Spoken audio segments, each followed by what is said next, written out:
oh my God, this property deal has gone wrong. This is what all of you have been waiting for. Nobody tells you this stuff. Everything is easy. Everything just goes to plan. But just because something goes wrong, I don't see it as wrong. I just see it as...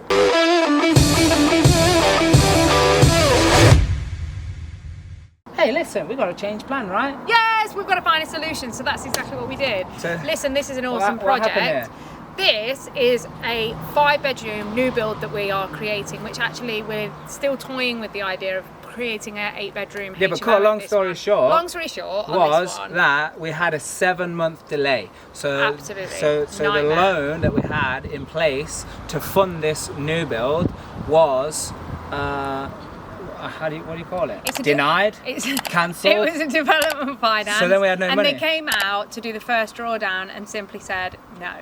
Yeah, so strange. It was interesting to have that conversation with the builders and everything, and also the builders are like, what do you mean no? We have all these invoices, all these unpaid things, we've ordered the bricks, we've ordered the blocks, you know, what's going on? Like, what are we going to do? Crazy stuff. And we were like, it's a 30 grand bill, it's not like small change. Yeah. So it was a big challenge. We also had absolute challenge after challenge with you know, people that are like, neighbours, everybody's in good neighbours. If you ever like that program, like Kylie, Jason Donovan, it's from years ago.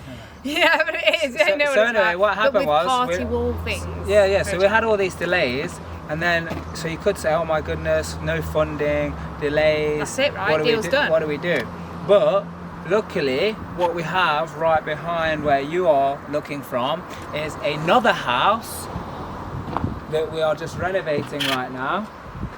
And what we're actually going to do is we're going to do a sales bridge on this, because that is where we're flipping that, but we want to pull the money out quickly, and we're going to use the money from there to fund this. Exactly. So look, that seems like a simple thing, but I'll tell you all of the mind frick that comes up, because it is known in the industry of personal development and training that people teach the thing they need the most.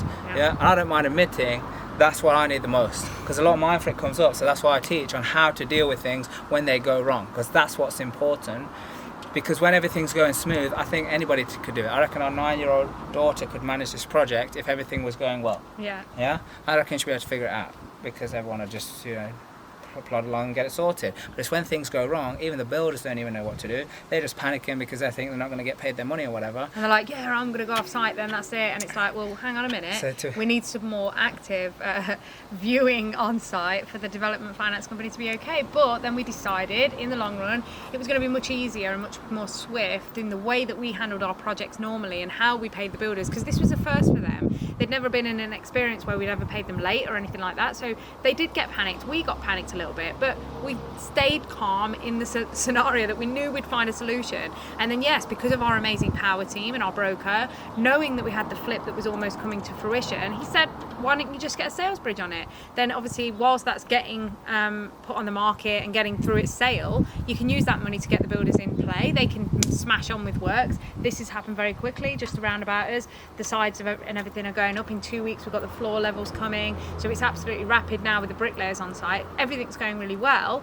But obviously, like Mark said, this was touch and go for a little while as to like, what do we do? What solution can we find here? But it's a great idea to have multiple projects going on, because you can obviously fall back on the other of a different strategy. It's a really, really good way of doing it.